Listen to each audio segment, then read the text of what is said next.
Praise the lord. హల్లెలూయా. ఎలా ఉన్నారు? బాగున్నారా? అబైడ్ ఇన్ ట్రూత్, సత్యానికి కట్టుబడి ఉండండి. 5th ఎపిసోడ్కి మీ అందరినీ ప్రేమతో ఆహ్వానిస్తున్నాను. మీరు అందిస్తున్న ఆ ప్రోత్సాహం, మీరు తెలియజేస్తున్నటువంటి సాక్ష్యాలు బట్టి నేను ప్రభుని ఎంతగానో స్తుతిస్తున్నాను.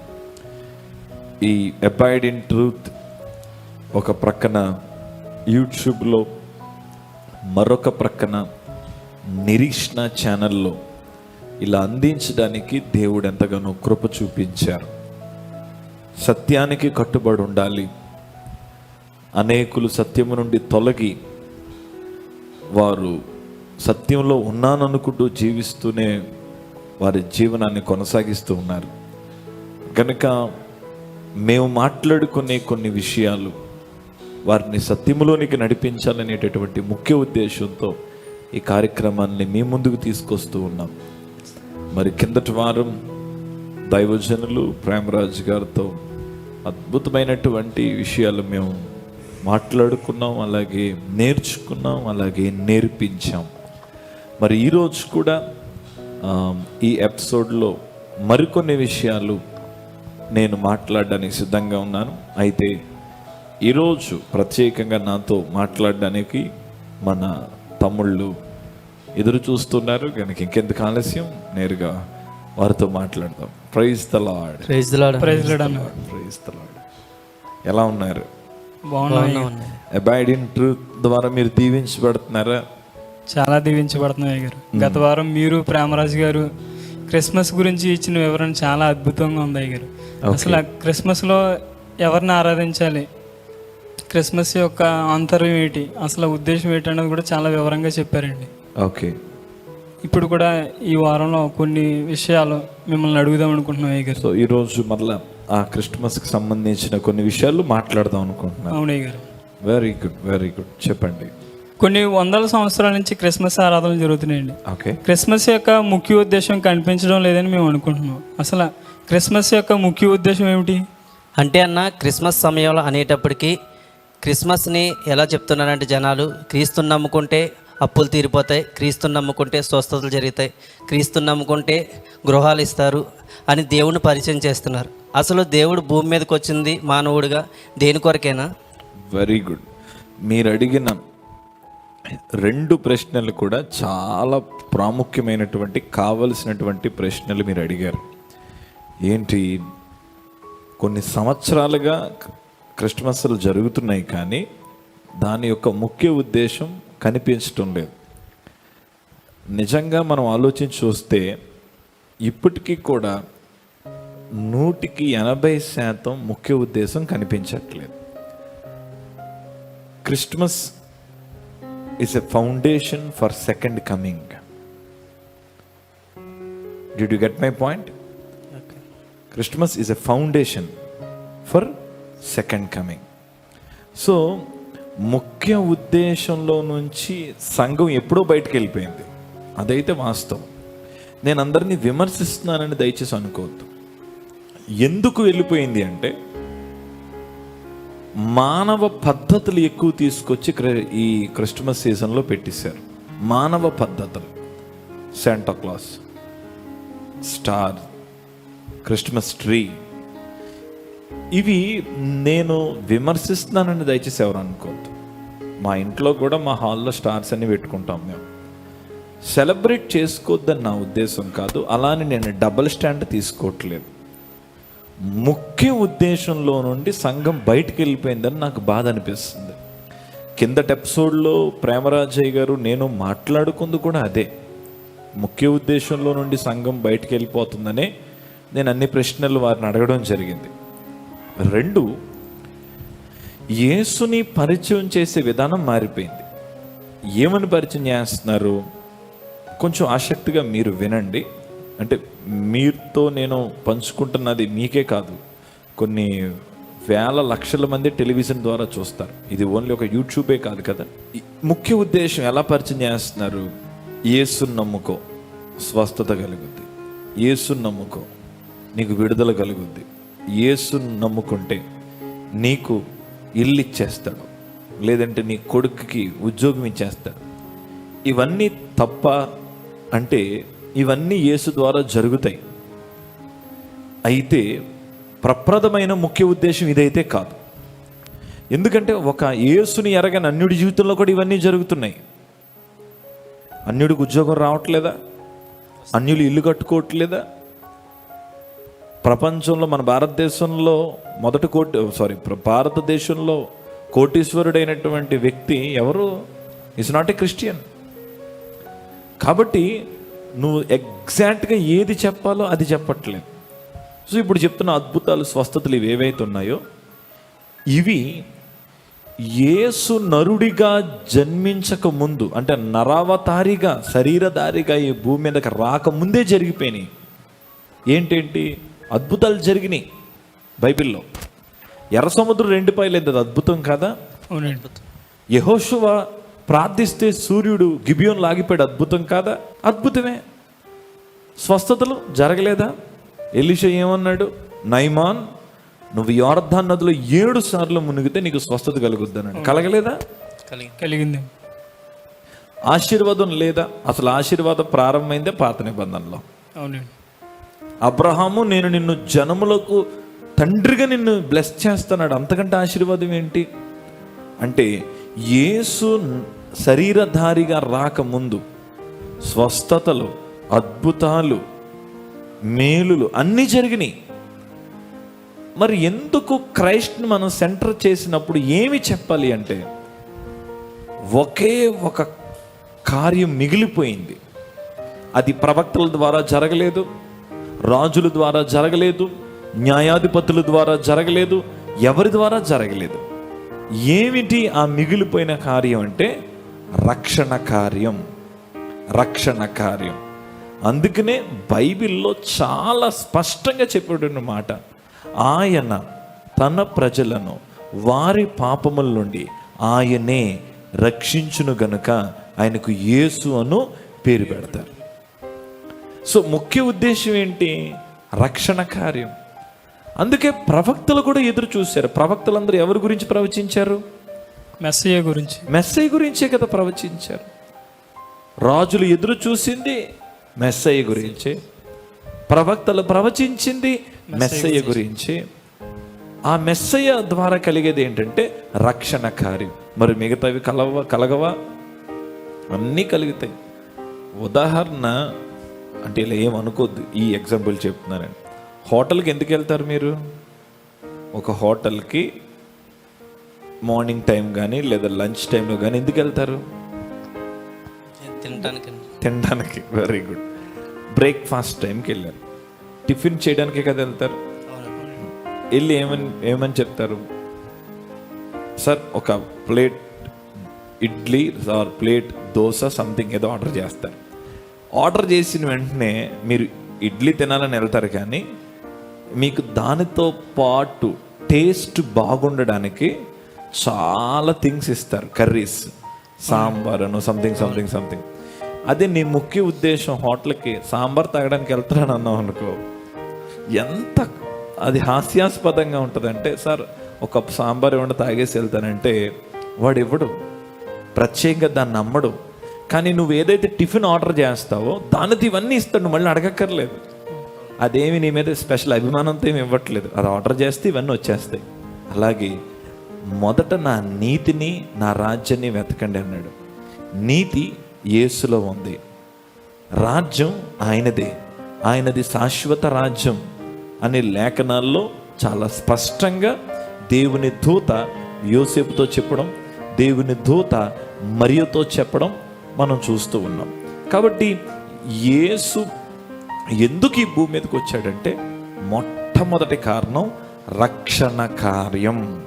సర్వమానవాళి పాపము నిమిత్తము ఆయన పాప పరిహారార్థ బలిగా మారి, ఆయనే గొర్రెపిల్లగా మారి, ఆయనే మన ప్రధాన కాపరిగా, మన ప్రధాన యాజకుడిగా ఆయన బలిగా మారి మనకంటే ముందు ప్రవేశించారు.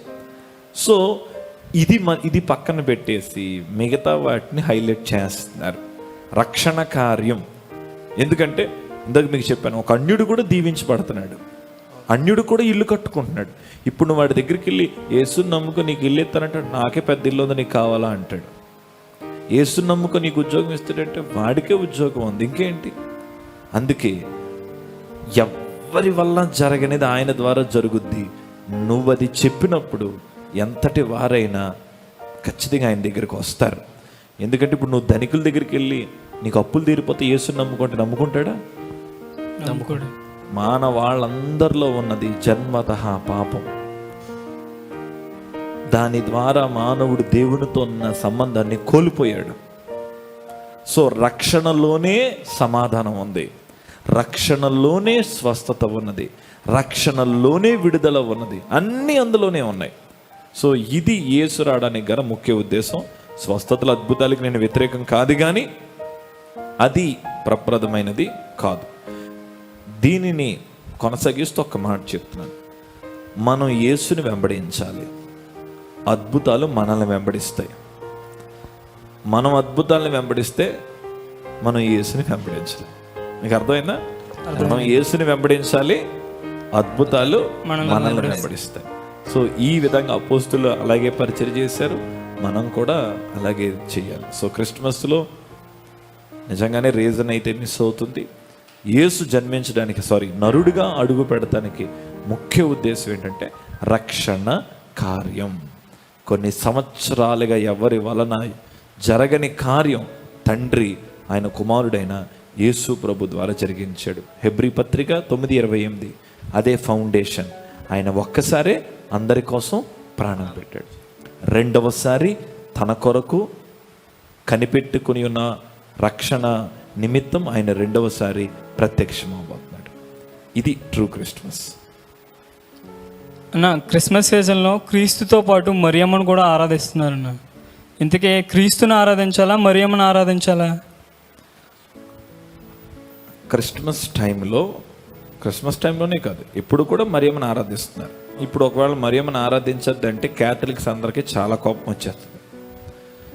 క్యాథలిక్స్ కూడా చాలా మంచోళ్ళు, అందులో కూడా భక్తి చేసేవాళ్ళు ఉన్నారు. క్యాథలిక్స్లో నామకార్థంగా ఉన్నవారు ఎంత ఉన్నారు, భక్తి చేసేవాళ్ళు కూడా అంతే ఉన్నారు.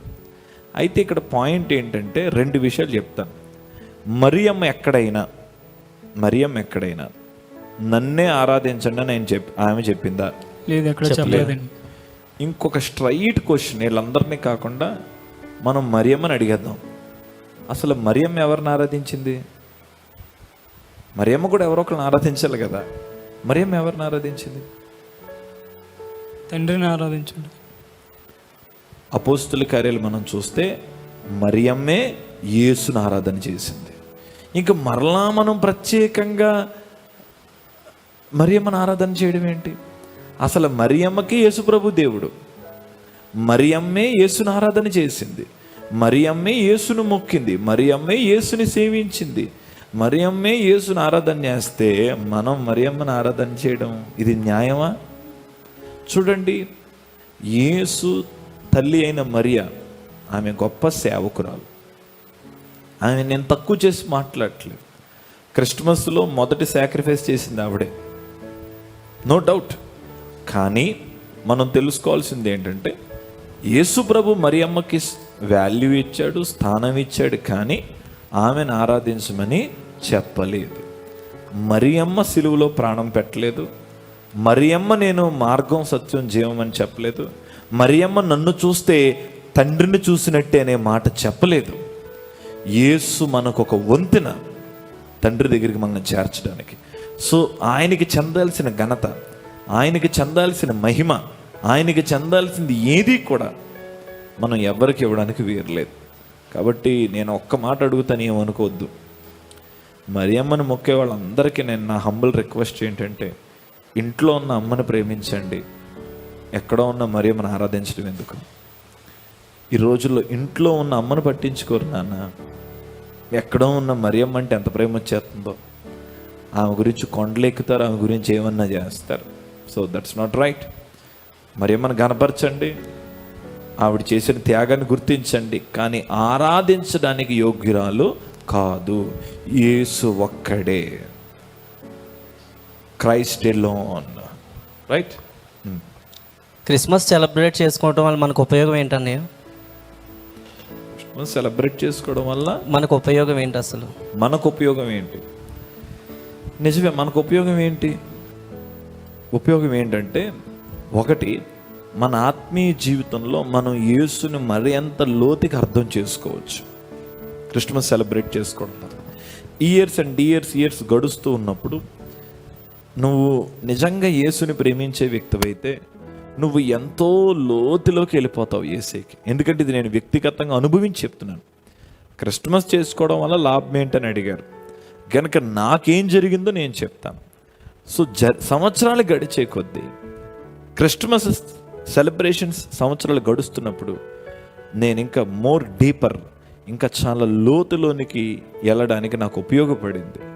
2, క్రిస్మస్ చేసుకోవడం వల్ల ఉపయోగం ఏంటంటే అనేక మంది అన్యులకి, ఎరగని వారికి సువార్త ప్రకటించడానికి ఒక గొప్ప అవకాశం. It's a big stage to proclaim gospel. So మనం ఖచ్చితంగా మనం సెలబ్రేట్ చేసుకోవాలి, అది మనకి ఎంతో అవసరం.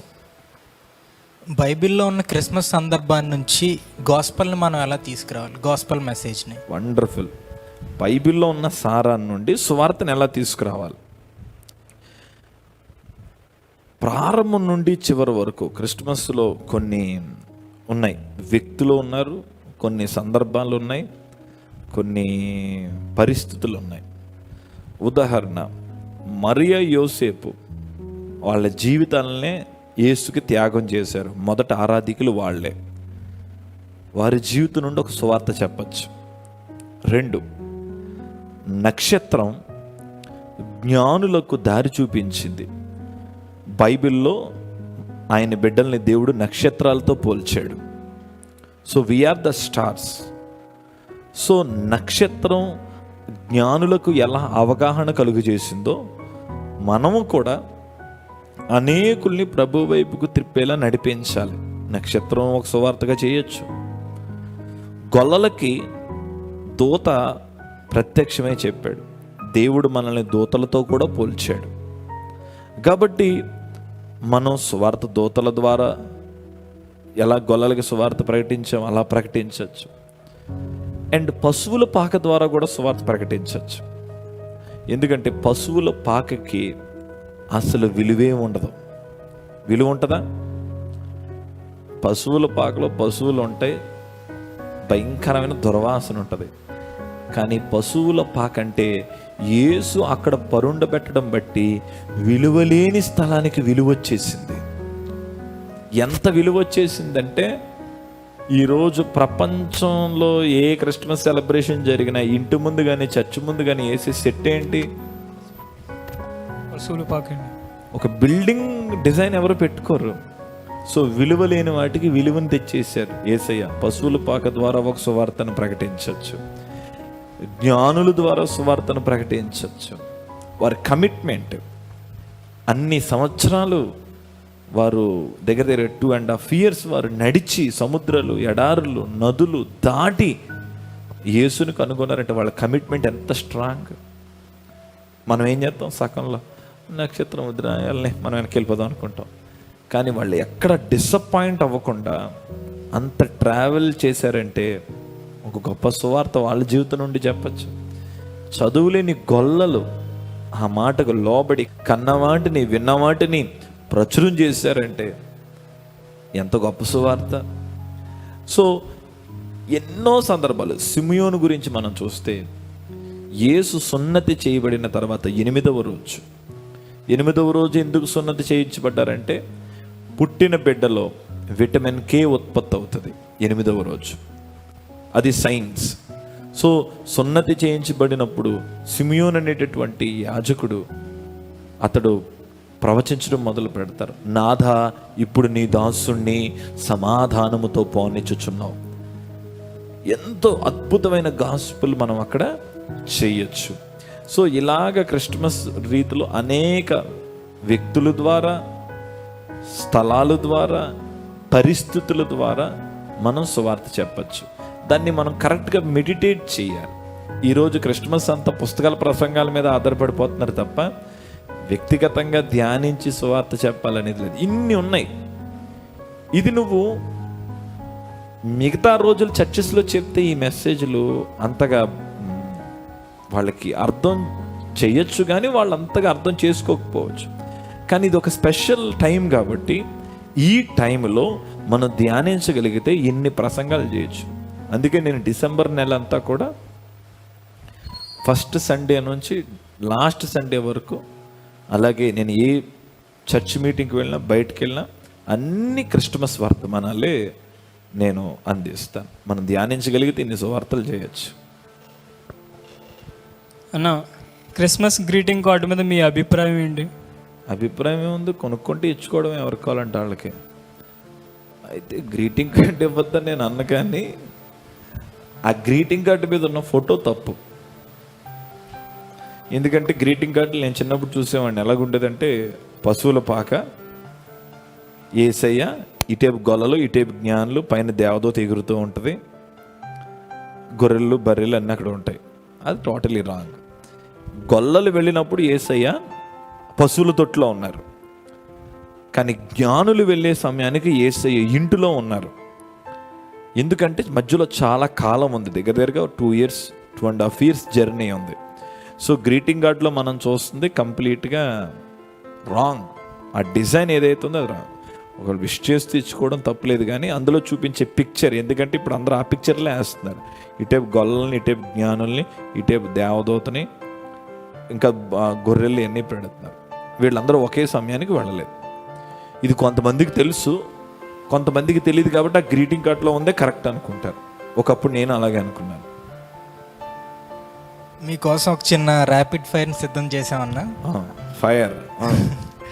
ఓకే, ఫస్ట్ క్వశ్చన్ అన్న, మీ చిన్నతనంలో క్రిస్మస్ ఏ విధంగా సెలబ్రేట్ చేసుకునేవారు?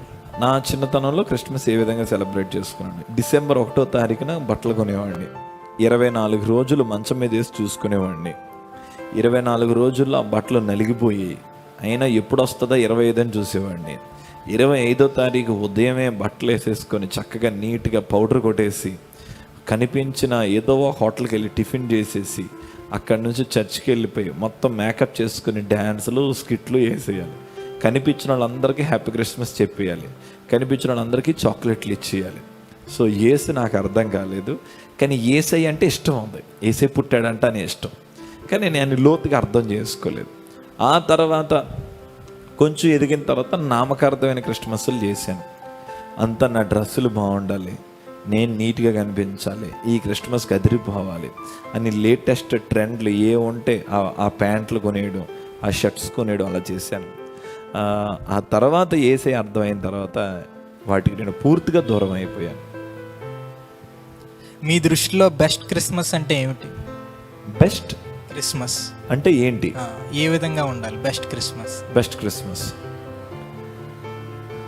తెలియని వారందరికీ ఒక ప్రత్యేకమైన కోణంలో నువ్వు యేసుని పరిచయం చేయగలిగితే అదే బెస్ట్ క్రిస్మస్. క్రిస్మస్ కాలంలో మీకు మరుపురాని సంఘటన ఏమన్నా జరిగిందా? మరుపురాని సంఘటన ఏమీ లేదు. ఒక క్రిస్మస్ అయిపోయింది, ఫుల్గా డ్యాన్సులన్నీ వేసేసాం. మా చర్చిలో ఒక అన్న బండి మీద తీసుకెళ్తానంటే బండి ఎక్కాను, ఆ అన్న నడుపుతున్నాడు, నేను వెనకాతల అన్నను పట్టుకొని కూర్చున్నాను. స్పీడ్గా వెళ్ళి బ్రేక్ కొడతాం రాదంట అన్నకి, నాకు తెలియదు. తర్వాత చెప్తున్నాడు, వెళ్ళి ఒక కరెంటు పోల్ని కొట్టాడు. అప్పుడే నేను చచ్చిపోవాలి, దేవుడు తప్పించాడు. మర్చిపోలేని క్రిస్మస్ గిఫ్ట్లాగా అయిపోయింది నాకు అది చిన్న వయసులో. సో ఆ తర్వాత మరుపురాని క్రిస్మస్ అంటే, నేను క్రిస్మస్ టైంలో ఏజెన్సీలు వెళ్ళి వాళ్ళతో కూర్చొని, అది మర్చిపోలేనిది. ఇంకొకటి ఉంది, నేను ఎవ్రీ ఇయర్ లెపర్సిస్ దగ్గరికి వెళ్తాను. ఒక కొండ మీద కొంతమంది వృద్ధులు కుష్టివారు ఉంటారు. నేను ఎవ్రీ ఇయర్ ఒక ఆమెకి చేతులు ఉండవు, ఆమెకి నేనే అన్నం తినిపిస్తాను. అది నాకు చాలా ఇష్టమైన మెమరీ. నేను లాస్ట్ ఇయర్ వెళ్తే ఆమె చనిపోయిందని చెప్పారు. దగ్గర దగ్గరగా 3 years నుంచి నేను ఆవిడకే తినిపిస్తాను. ఆవిడకి ఎక్కడి నుంచి వేళ్ళు ఉండవు, చాలా ముసలావిడి. ఆవిడ ఇలా పెట్టుకొని తింటుంది. ఎందుకో నాకు ఆవిడకి తినిపించాలంటే చాలా ఇష్టం. సో ఎవ్రీ ఇయర్ ఆ కొండ మీదకి వెళ్ళినప్పుడు నేనే నా చేతులతో, ఎందుకంటే వాళ్ళు అన్నీ కలుపుకోవడానికి అవకాశం ఉండదు. సో నేను కూర అన్నీ మిక్స్ చేసి మంచిగా ముక్క పెట్టి ఎంత గుప్పెడుతో 5 ఏళ్ళు ఆవిడ నోట్లోకి వెళ్ళేలా పెట్టేవాడిని, ఎందుకంటే వాళ్ళకి అది తెలియదు కదా. సో ఎవ్రీ ఇయర్ అలా పెట్టేవాడిని. అది నాకు చాలా ఇష్టమైన, అలా చేసినప్పుడు నేను ఎక్కువ ఆనందించేవాడిని. లాస్ట్ ఇయర్ తెలిసింది ఆవిడ చనిపోయింది. క్రిస్మస్ ద్వారా మీరు పొందుకున్న బెస్ట్ గిఫ్ట్ ఏమిటి? క్రిస్మస్ ద్వారా నేను పొందుకున్న క్రైస్ట్. ఆమేన్. క్రైస్ట్ అంతకంటే గిఫ్ట్ ఏముంటుంది? తండ్రి మనకి ఇచ్చిన గిఫ్టే యేసయ్య. అంతకు మించిన గిఫ్ట్ ఇంకేదైనా పొందుకున్నాం అని అనడం కూడా కరెక్ట్ కాదు, నాకు తెలుసు కదా. మీరన్నా అదే చెప్పండి, క్రైస్ట్. క్రిస్మస్ సమయంలో మీరు చేసే పరిచర్యలు ఏ విధంగా ఉంటాయి? క్రిస్మస్ సందర్భంలో మేము చేసే పరిచర్యలు మీలో కొంతమందికి తెలుసు ఆల్రెడీ. మనం ఎక్కువ ఏజెన్సీస్ వెళ్తాం. కొన్ని సంవత్సరాల నుండి నేను క్రిస్మస్ టైంలో ఏజెన్సీలు వెళ్ళేవాడిని. ఆ తర్వాత యవనస్తులు తీసుకెళ్ళి వాళ్ళతో పరిచర్య చేయించేవాడిని. మీరు చెప్పండి, ఇప్పుడు నేను రెస్ట్ తీసుకుంటానని. ఎవ్రీ క్రిస్మస్ చాలా బట్టలు పోగు చేసి ఒక వ్యాన్లో ఏజెన్సీ వెళ్ళి వాళ్ళందరికీ ఇవ్వడం. లాస్ట్ ఇయర్ అయితే మనమే వంటలు వండి వాళ్ళకి అక్కడే వంటలు వండేసి అక్కడే భోజనాలు పెట్టొచ్చాం. కొన్ని సంవత్సరాలుగా మనం వెళుతూనే ఏజెన్సీస్కి వెళ్ళి చేస్తూ వచ్చాం. సో అంతా okay, that is the end of your rapid fire. Okay, చాలా సంతోషం. మరి మీరు ఈ క్రిస్మస్ ఎలా సెలబ్రేట్ చేయాలనుకుంటున్నారు? నేను మిమ్మల్ని కూడా అడగాలనుకుంటున్నాను. ఎవరెవరు ఎలా సెలబ్రేట్ చేస్తున్నారు? ఇంత తెలుసుకున్న తర్వాత ఓన్లీ కృష్ణే ఆరాధించుకుంటూ ఉండాలని తెలుసుకున్నాం. Very good. తమ్ముడు, నువ్వెలా ఆరాధన చేయాలనుకుంటున్నావు? ఎలా సెలబ్రేట్ చేయాలనుకుంటున్నావు? ఖచ్చితంగా క్రైస్ట్ సెంటర్డ్ హార్ట్తో క్రిస్మస్ సెలబ్రేట్ చేసుకోవాలనుకుంటున్నాను. ఎలా ఆరాధన చేయాలనుకుంటున్నావు? ఎక్కువగా అన్యులకి సువార్త ప్రకటించడానికి క్రిస్మస్ని ఉపయోగిద్దాం అనుకుంటున్నాను అయ్యగారు. సో మీరు ఈ జనరేషన్ ఇప్పుడున్న యూత్కి ఏం చెప్పాలనుకుంటున్నారు? అసలు మీరు ఒక యూత్కి, ఇప్పుడు నేను ఒక పాస్టర్ని, సో మీరు యూత్కి ఏం చెప్పాలనుకుంటున్నారు? యూత్కి ఎలా చేయమని చెప్పాలనుకుంటున్నారు క్రిస్మస్ని? ఒక్కొక్కరు ఒక్కొక్క మాటలో చెప్పండి చూద్దాం. క్రీస్తుని కేంద్రంగా కలిగి క్రిస్మస్ చేయమని యవనస్తులకి అయితే చెప్పగలను. యవనస్తుడిగా. Very good. క్రిస్మస్ అంటే ఒక సెలబ్రిటీ లాగా మామూలు ఇది డ్యాన్సులు అవి కాకుండా క్రీస్తుని ఆరాధించుతూ క్రిస్మస్ చెప్పాలనుకుంటున్నాను. అంటే డ్యాన్సులు వేయొద్దనా? వెయ్యొద్దని కాదండి, కాకపోతే దానికే ప్రాముఖ్యత ఇచ్చేసి దేవుణ్ణి ఆరాధించకుండా ఉండద్దు అంటున్నాను. యవనస్తులకి ఏం చెప్తానంటే, ఇప్పుడు క్రిస్మస్ని కమర్షియలైజ్ చేశారు. అంటే క్రిస్మస్ని వేరే విధంగా సెలబ్రేట్ చేసుకోవడం, వస్తువులతో సెలబ్రేట్ చేసుకోవడం చేస్తున్నారు, కానీ దానికి కేంద్ర బిందువు అయిన యేసయ్యని మర్చిపోతున్నారు. నేను యూత్కి ఏం చెప్పాలనుకుంటున్నానంటే, అసలు యేసయ్య గురించి క్రిస్మస్ చేసుకోవాలి, అసలు ఆయన మన కోసం ఎందుకు ఈ భూమి మీద జన్మించాలని తెలుసుకొని క్రిస్మస్ చేసుకోవాలనుకుంటున్నారు. Yes, right. ఎగ్జాక్ట్గా మన బ్రాంచ్ చర్చ్లో అదే జరిగింది. క్రిస్మస్ టైంలో నేను అన్నిటిని పక్కన పెట్టి ప్రప్రదంగా వాక్యానికి స్థానం ఇచ్చిన తర్వాత సంఘబిడ్డలు వచ్చి ప్రతి క్రిస్మస్ కంటే ఇది బాగా జరిగింది, మేము వాక్యం ద్వారా నిజమైన క్రిస్మస్ అంటే ఏంటో తెలుసుకున్నాం అన్నారు. సో అలా మనం చేయగలిగితే చాలా బాగుంటుంది. సో అబాయిడ్ ఇన్ ట్రూత్లో ఈరోజు మనం కొన్ని విషయాలు మాట్లాడుకున్నాం. యేసు ఎందుకు జన్మించారు, ముఖ్య ఉద్దేశం ఏంటి, ఏ విధమైన క్రిస్మస్లు మనం చేయగలం, ఇలా అనేకమైన విషయాలు మాట్లాడుకున్నాం. ఇంకా మీలో ఏదైనా అడగాల్సినవి ఉంటే, అవి అనేకులకు ఉపయోగపడతాయని మీరు అనుకుంటే తప్పనిసరిగా కామెంట్ రూపంలో కానీ లేదా ఫోన్ కాల్లో మీరు టీవీలో చూసినప్పుడు మీరు కాల్ చేసి అడగండి. నెక్స్ట్ ఎపిసోడ్లో డెఫినెట్గా ఆ విషయాల కొరకు మేము మాట్లాడడానికి ప్రయత్నం చేస్తాం. సో ఈ కార్యక్రమాల ద్వారా మీరు దీవించబడినట్లయితే ఈ కార్యక్రమాలని, ఎపిసోడ్స్ని అనేకులకి మీరు పరిచయం చేయండి. That's your duty and that's your responsibility. Why? Because దీని వెనకాతల ఎంతో ప్రయాసం ఉంది. ఇదంత ఈజీగా జరుగుతున్నవి కావు. ఈ స్టూడియోస్ ఇవన్నీ చాలా వర్క్ జరుగుతూనే ఇవన్నీ అవుతున్నాయి.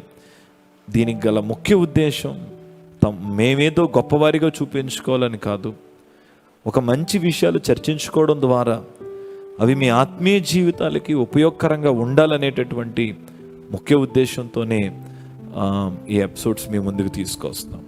రైట్ నాన్న? నేను కూడా ఈ నెలలో చాలా బిజీగా ఉన్నాను, చాలా చోట్లకి వెళుతూ ఉన్నాను, ఇంకా వెళ్ళవలసినవి ఉన్నాయి. సో నా కోసం కూడా మీరు ప్రార్థన చేయండి. అండ్ పర్ఫెక్ట్ క్రిస్మస్ మనం ఈ నెలలో ప్రభు కొరకు మనం సెలబ్రేట్ చేద్దాం. రైట్, చిన్న ప్రార్థన చేద్దాం. తండ్రి, నీ కొందనాలు, మేము మాట్లాడుకున్న విషయాల్లో దోషం ఉంటే క్షమించండి. మేము మాట్లాడుకున్న విషయాలు అనేకులకు ఉపయోగకరంగా, ప్రయోజనకరంగా మార్చండి. ఈ లైవ్ వీక్షిస్తున్న వారందరినీ దీవించండి. ఈరోజు నాతో మాట్లాడిన ప్రియమైన తమ్ముళ్ళని దీవించండి, నీ కృపలో నడిపించమని నాయన. మరలా నెక్స్ట్ ఎపిసోడ్లో మేము కలిసి నిన్ను స్తుతించే కృప దయచేయండి. ఈ ప్రేయర్లో పాల్గొంటున్న ప్రియులందరికీ నిజమైన క్రిస్మస్ ఆనందాలు, సంతోషాలు మెండుగా నిండుగా దయచేయమని మా ప్రార్థన నజరేయుడైన యేసు నామములో అడుగుచున్నాను తండ్రి, ఆమేన్. రైట్ డియర్ ఫ్రెండ్స్, ఒకవేళ అబైడ్ ఇన్ ట్రూత్ ద్వారా మీరు దీవించబడినట్లయితే ఇంకా ఏ విషయాలు చర్చించాలని మీరు ఆశపడుతున్నారో కామెంట్ రూపంలో టైప్ చేయండి. డెఫినెట్గా అది నెక్స్ట్ ఎపిసోడ్స్లో మేము చేయడానికి ప్రయత్నం చేస్తున్నాం. God bless you. Abide in truth.